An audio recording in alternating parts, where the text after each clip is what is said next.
The story begins in a small village hidden among the mountains, where the morning mist still sleeps and the first rays of sunlight paint golden lines on the roofs of quiet little huts.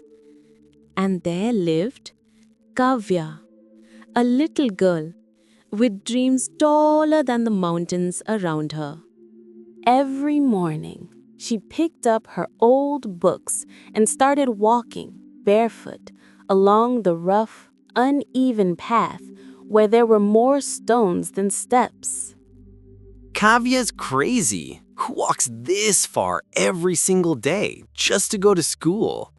No road feels long when the destination is learning. Her mother would sit in the courtyard early each morning, sewing clothes for the villagers, stitching hope into every torn fabric. And her father? He would walk down to the mountain bend to sell tea at his little roadside stall. One day people will come to see my daughter, and I'll say with pride, this is my officer girl.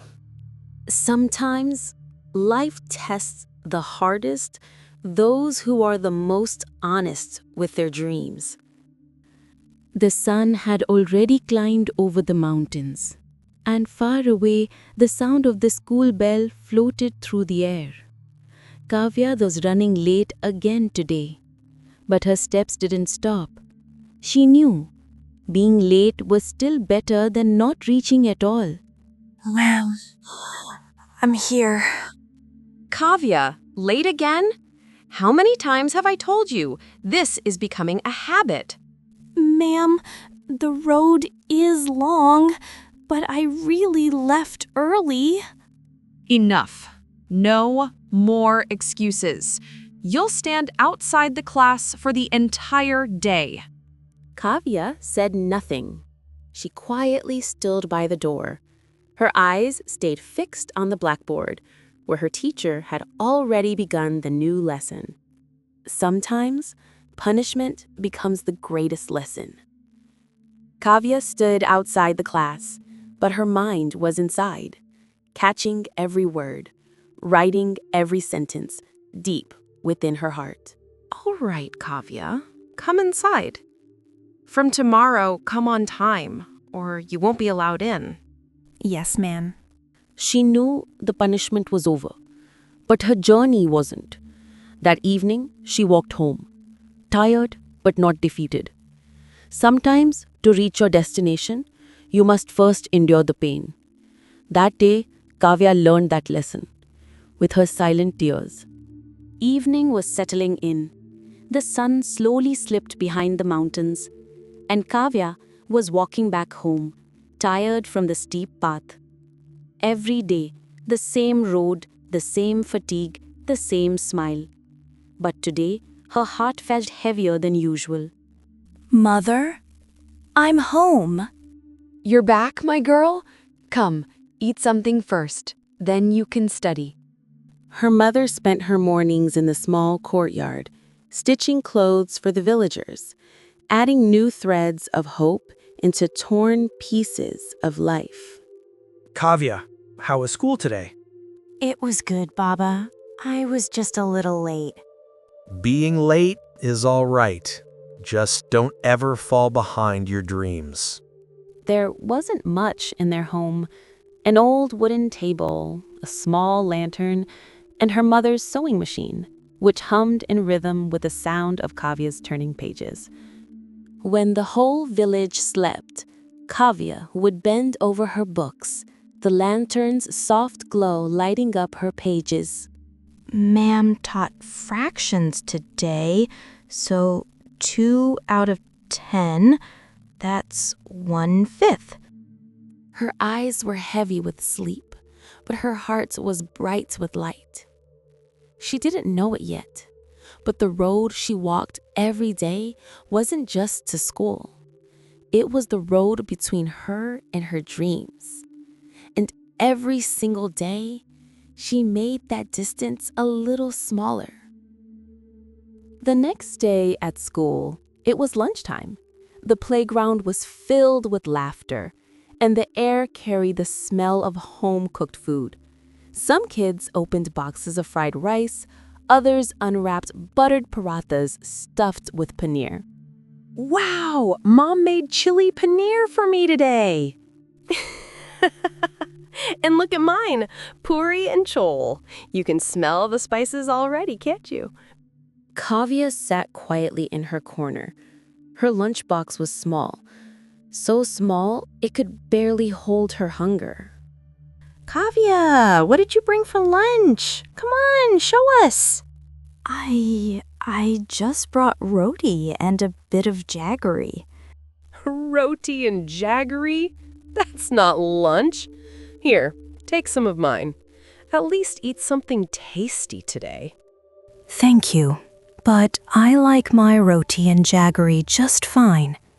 Maybe she wanted to cry, but she held her tears inside. She quietly picked up her lunchbox and walked toward the classroom corridor, where only the wind and her silence lived. She sat there in the corridor, eating every bite of her dry roti. But with every bite, a new resolve was being born in her eyes. Let them laugh. One day, this roti will taste like victory. Sometimes, a person doesn't grow from hunger, but from humiliation. And that day, Kavya grew a little taller in spirit. That night, the village was silent. Only the faint barking of dogs in the distance, and from Kavya's little house, the soft, steady sound of a sewing needle. My girl looked sad today. Maybe someone said something at school again? Yes, I noticed too. She was quiet. Maybe the other kids laughed at her old uniform again. The mother's hands stopped. Lines of worry appeared on her face, but inside her heart, only one thought whispered, I won't let my daughter cry again. If Kavya can walk 5 kilometers every day, then I can sew a few more clothes. Tomorrow, I'll take up one more house to work for. I'll buy her a new uniform and new books. That night, she didn't turn off the light. She sat there for hours, stitching her daughter's future into every piece of fabric. You'll tire yourself out. Take some rest. No, even this tiredness feels sweet now, because it's the price I'm paying for our dreams. Sometimes dreams don't find wings, so a mother stitches them herself. That night, while Kavya slept, her mother stayed awake, weaving her destiny. It was early morning. On the mist-covered trail, that same familiar figure walked again, a bag on her shoulder, courage in her heart. Kavya. Today was her first exam.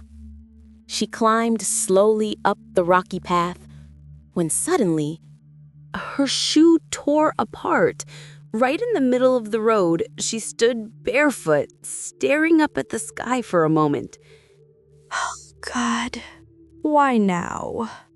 That moment stood between a little girl and her destination. She could have turned back, but instead, she picked up her shoes and kept walking barefoot. Sharp stones cut her feet. Blood began to trickle, but there was no fear on her face, only a calm determination that whispered, I'll make it. When she finally reached the exam hall, every child sat neatly in their seats, shiny shoes, crisp uniforms, and in the middle of them all stood Kavya, barefoot, like a warrior. Kavya, you made it. You're not late, are you? No, ma'am, right on time. That day, Kavya didn't just take an exam. She conquered pain, fatigue, and every hurdle life threw her way. Blood dripped from her feet, but her pen flew across the page. Sometimes you don't need to run fast to win. You just need to never stop. And Kavya never stopped. A few weeks had passed And today, the whole village was buzzing with excitement. Everyone held a newspaper in their hands, and on every tongue there was just one name, Kavya Sharma. Children, the pride of our school, Kavya has topped the entire district. She was the same Kavya who was once made to stand outside the class, the same girl who was laughed at. And now her name shone brightly on the front page of the newspaper. Ma'am, if you hadn't stopped me that day, I might have never learned to move forward. No, Kavya, if you had given up, none of us would be witnessing this moment today. When Kavya reached home, she saw a crowd gathered outside.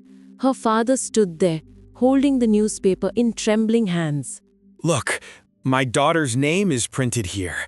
First in the whole district. I told you, didn't I? My stitches would never go to waste. That day wasn't just Kavya's victory. It was the victory of every mother who sews silently through the night and every father who keeps their dreams warm with a cup of tea. Years had passed. The mountains, the roads, the school, everything looked the same. But one thing had changed. Kavya. A government jeep climbed up the narrow mountain path. Inside sat Officer Kavya Sharma. She smiled as if she could recognize her own footprints on every bend of that road. This is the place where I first learned to dream. She walked into her old school, the same painted walls, the same wooden benches. But one difference. Now the children looked at her and smiled. Kavya, you really came back? Yes, ma'am. I came back to keep my promise. Kavya replaced the school's old broken bell with a new shining one, as if she was leaving behind a ray of her story where it had all begun. Sometimes life takes us back to the very place where we first refused to give up. Kavya smiled, looked up at the sky, and in the air, the new bell echoed, as if whispering. Some roads don't just lead to the destination, they become the destination. Every struggle hides a story. All it needs is someone to listen.